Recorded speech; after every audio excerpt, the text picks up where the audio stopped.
Mesdames, Messieurs, bonjour. Très heureux de vous retrouver ici en direct de la Grande Halle de Cournon, donc au sommet de l'élevage, pour une nouvelle après-midi d'émission. Et on va démarrer avec cette question. L'agriculture doit-elle redouter la COP21? Effectivement, à la fin de l'année, il y a une grande messe, on va dire, autour de l'environnement. C'est un rendez-vous qui est important.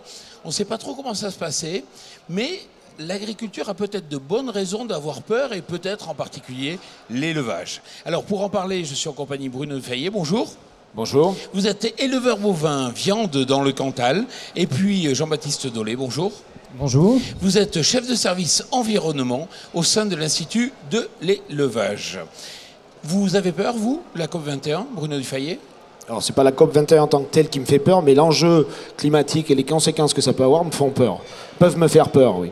J'ai peur de voir disparaître le modèle d'élevage que j'ai, moi, sur mon exploitation. Je vous avez dit, je suis éleveur dans le Cantal, 60 hectares de prairies permanentes, 50 vaches, et j'ai peur que ce modèle disparaisse. Alors, vous avez dit, attention, on n'a pas de raison forcément quand on a préparé l'émission, on a dit, attention, il y a eu des progrès qui ont été faits, et pourtant, on n'a pas assez communiqué. Or, je ne suis pas d'accord, c'est vrai que quand je vois tout ce qui est communication autour de l'élevage, il y a eu beaucoup de communication qui a été faite. Pourquoi vous pensez ça? Alors, je pense qu'on a vraiment manqué de communication, puisqu'il faut savoir qu'avant cette problématique du changement climatique, les éleveurs ont entrepris d'importantes modifications de pratiques, d'importants investissements, dans le but de requérir la qualité de l'eau. Donc il y a eu, avec la directive nitrate européenne, tout un programme depuis 20 ans, et je pense que sur ce programme-là, nous n'avons pas communiqué. Ce que l'on constate aujourd'hui, c'est que grâce à un programme comme celui-là, la qualité de l'eau s'améliore en France, surtout dans les zones d'élevage. Donc ça, c'est très important, alors que les zones d'élevage étaient montrées du doigt vis-à-vis de la problématique nitrate.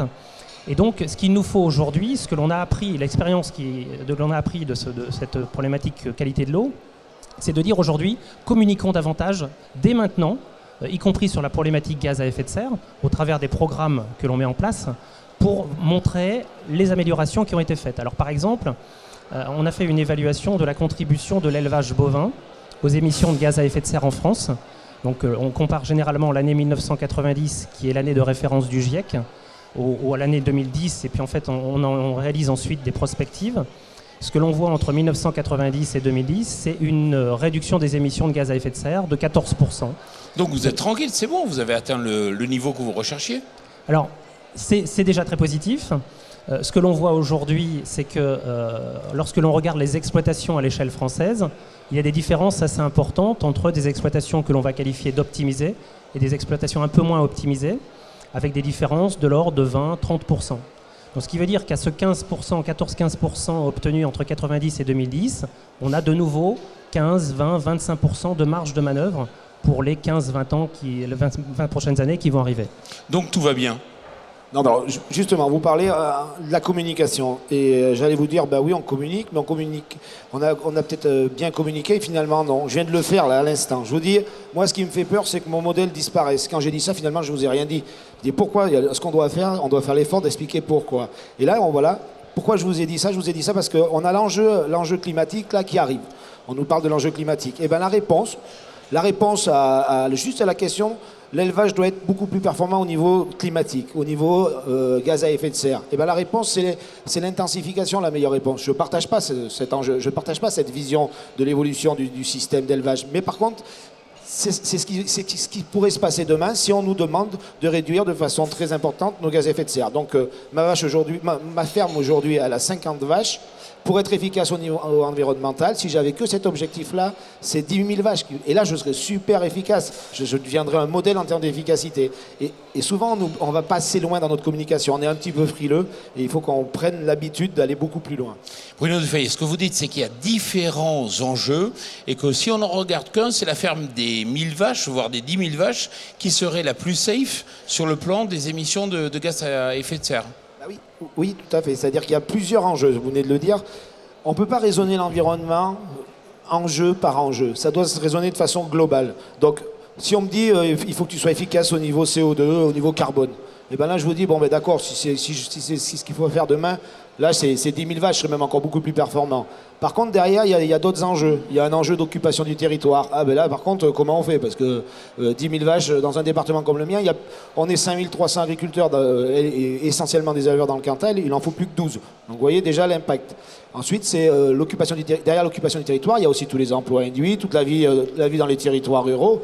On nous explique qu'on concentre de plus en plus de monde près des villes. Ben là, on aurait du coup un effet inverse. Bon, ça c'est un autre enjeu. Il y a aussi l'enjeu, tout le monde nous dit oui c'est bien, l'élevage c'est bien, il y a quand même les prairies. Oui, mais s'il y a des prairies, il faudra des vaches. Et pour pouvoir utiliser les prairies, il faudra des tailles et des exploitations telles qu'on les a aujourd'hui, où on puisse mettre les animaux à la pâture, où on puisse continuer à utiliser l'herbe. Et là, c'est un autre enjeu. Donc moi je reste convaincu que la notion d'environnement, la notion d'écologie, ça se raisonne de façon globale. Ça ne se raisonne pas juste point par point, mais on doit avoir une approche tout à fait globale et nuancée à chaque fois. C'est toujours qu'est-ce qui est efficace d'un côté qui pourrait être détérioré de l'autre. Et ben on reste dans la nuance, justement. Jean-Baptiste Dolé. Effectivement, par rapport à ça, par rapport à la taille des cheptels, de fait, les cheptels vont augmenter en taille. On a une moyenne en France de 60-70 vaches par exploitation. On va augmenter en taille entre peut-être 100, 150, 200, 300. C'est pas gênant. Dès le moment où on garde le lien au sol, ça n'a pas d'incidence. C'est-à-dire qu'on ne va pas construire en France, on ne va pas avoir en France des feedlots, ou en tout cas des élevages de ruminants hors sol. C'est dès le moment où on garde le lien entre le fourrage, l'animal, les déjections qui vont être valorisées sur ces surfaces, on aura un système équilibré. Ensuite, à nous de chercher les meilleures solutions pour éviter les pertes vers l'environnement, donc sous forme d'azote pour l'eau ou sous forme de méthane pour le CH4. Par rapport à l'intensification et aux très grands troupeaux, le risque, avec des très très grands troupeaux déconnectés du sol, c'est qu'on vienne à retourner toutes les prairies en France, par exemple.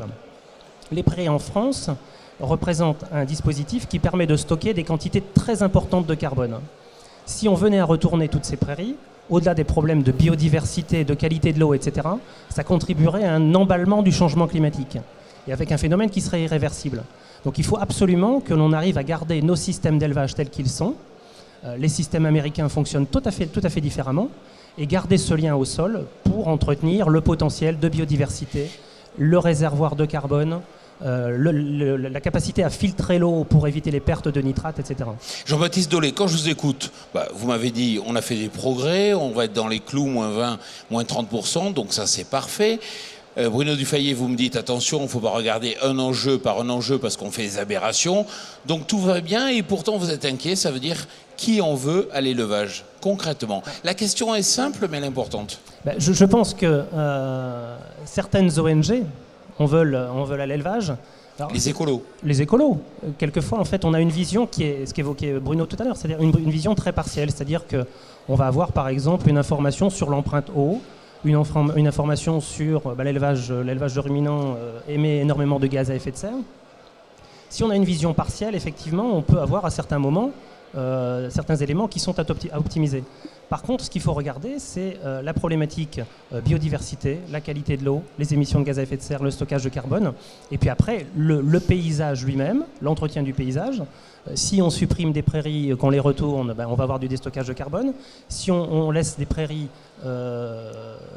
dans les prairies s'installer des forêts, etc., on va avoir une perte énorme de biodiversité, par exemple. Bruno Dufayet, alors les écolos, je rebondis là-dessus, je sais pas, il n'y a plus que 4000 vers, il paraît, il n'y a plus beaucoup de vers en France. C'est quoi? Vous êtes des dizaines de milliers d'éleveurs.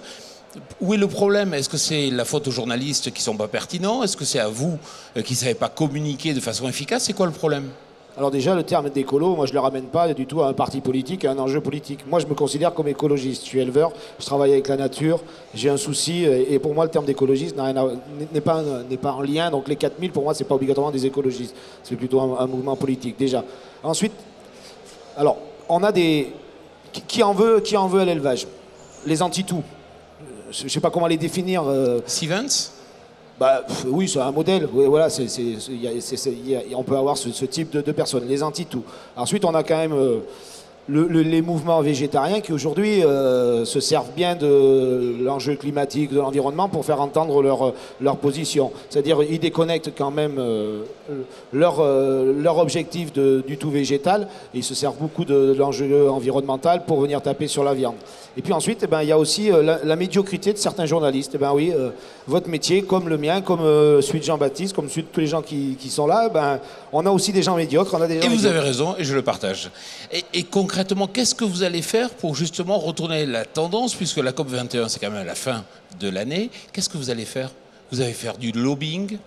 Le lobbying, oui, ça fait partie des choses qu'on utilise. Alors, le lobbying, ça aussi, c'est un terme, on a l'impression que c'est négatif, faire du lobbying. Mais le lobbying, ça peut être à l'échelle de la filière, au niveau de la Confédération nationale de l'élevage, on a lancé un mouvement vache verte, où des éleveurs s'engagent pour expliquer ce que c'est que l'élevage sur leur exploitation, quels sont les impacts. Oui, il y a des impacts négatifs par la pratique, par les pratiques, il y a des impacts négatifs sur l'environnement, mais il y a aussi des contributions positives. Et donc, on veut le faire savoir. Donc il y a eu une campagne d'affichage, de banderoles, dans les prés, pour justement inviter les personnes qui passaient le long de ces parcelles à aller sur un site, le site vacheverte.fr. Je vous invite d'ailleurs à aller le consulter, où vous y retrouverez toutes les contributions, à la fois positives et négatives de l'élevage, et on verra que justement, ce que je te disais tout à l'heure, l'approche, elle doit être beaucoup plus globale. Il y a d'autres enjeux, et on doit faire entendre aussi ces enjeux-là. C'est un exemple, parce qu'il y aura d'autres exemples. On doit être aussi actif sur les conférences, présent auprès du politique, sur les prises de position du politique. Jean-Baptiste Dolé, les vraies fausses idées qui vous énervent le plus quand le matin vous prenez un café, vous aurez votre journal et vous dites « Oh non ». La vraie fausse idée, c'est les émissions de méthane des animaux. Il faut savoir que c'est un phénomène naturel. Donc on ne peut pas comparer des kilomètres de voiture à des animaux ou à un steak que l'on va avoir dans l'assiette. Donc ça, c'est un élément sur lequel il faut revenir, c'est-à-dire qu'il y a un équilibre. Et donc ce méthane, il est naturel, donc il faut essayer bien évidemment de le réduire. Et la vraie fausse idée, c'est de dire qu'est-ce qui est fait en élevage justement pour réduire ces émissions de gaz à effet de serre. Alors il y a d'importants travaux qui ont été réalisés ces dernières années, au niveau international, avec une implication très forte de la France sur la mise au point méthodologique. Et aujourd'hui, donc on avait tout à l'heure une conférence de lancement du projet BIF Carbone, où l'objectif est de mettre autour de la table plus de 50 structures de conseil en élevage, plus de 2000 éleveurs, pour dire, voilà, aujourd'hui, voilà quelles sont vos émissions de gaz à effet de serre.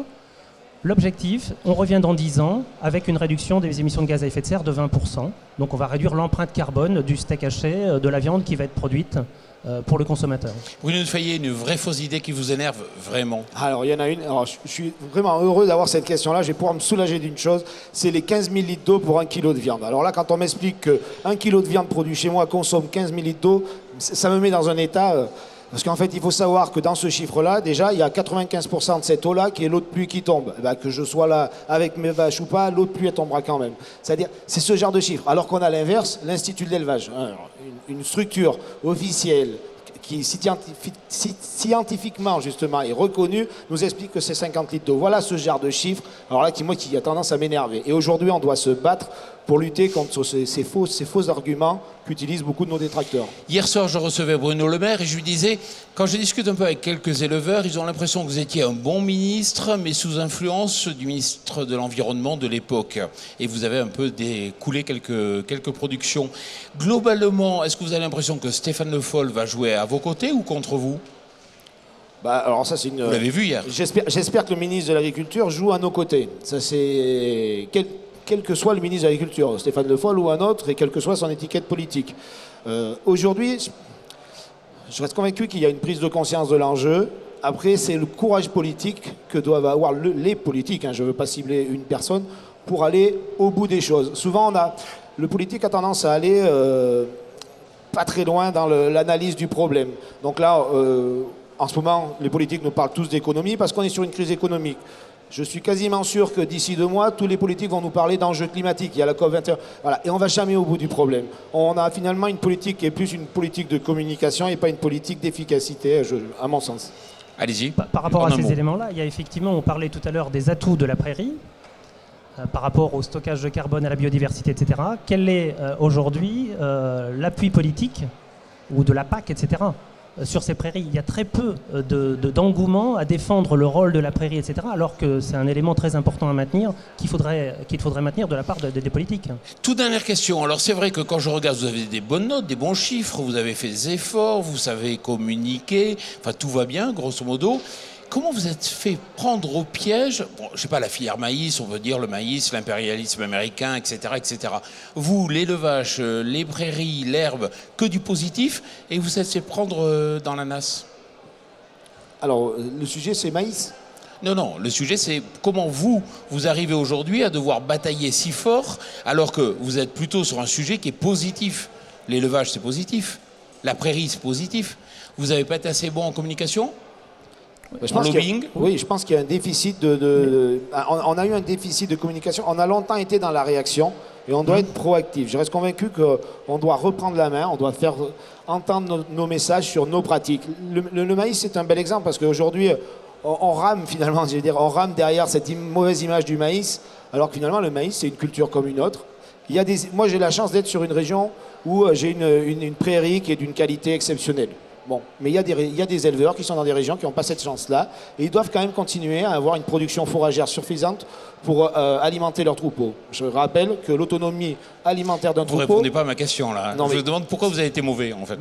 Parce que ce que je vous dis, on n'est pas assez réactif. Proactif. Et donc, on n'a jamais expliqué pourquoi, et aujourd'hui, il y avait effectivement du maïs dans le système fourrager de la vache. C'est parce que l'exploitation ne pouvait pas produire suffisamment d'herbe et que le maïs permettait de produire des fourrages, une quantité de fourrage supérieure sur les mêmes terres. Et ça, on n'a pas su l'expliquer. D'accord, en tout cas, vous vous expliquez très clairement. Et vous, pourquoi on a été mauvais, pris comme ça au piège ? Je pense qu'il y a une méconnaissance du système d'élevage en France. Dès lors que vous voyez une émission télévisée, ce que l'on retrouve comme image, ce sont les feedlots américains. Donc des milliers d'animaux parqués sur des zones très limitées. Le système français, c'est absolument pas celui-là. Alors, si on calque le système américain et on dit, ben voilà, les systèmes européens sont construits de la même façon, ou alors on assimile les systèmes d'élevage de ruminants à des systèmes hors sol. Donc par rapport à ce que j'évoquais tout à l'heure, on n'est absolument pas sur ce schéma-là. Donc on a peut-être manqué en matière de communication à décrire nos systèmes, comment ils fonctionnent et quelles sont leurs vertus, etc. Alors certes, ils ont des impacts environnementaux, comme toute activité économique, mais il y a des vertus aussi à faire valoir. En tout cas, moi je vous remercie pour votre franc-parler et puis merci d'avoir participé à cette émission. Merci à vous de nous avoir écoutés. On se retrouve dans quelques minutes pour une nouvelle émission ici en direct de Clermont-Ferrand.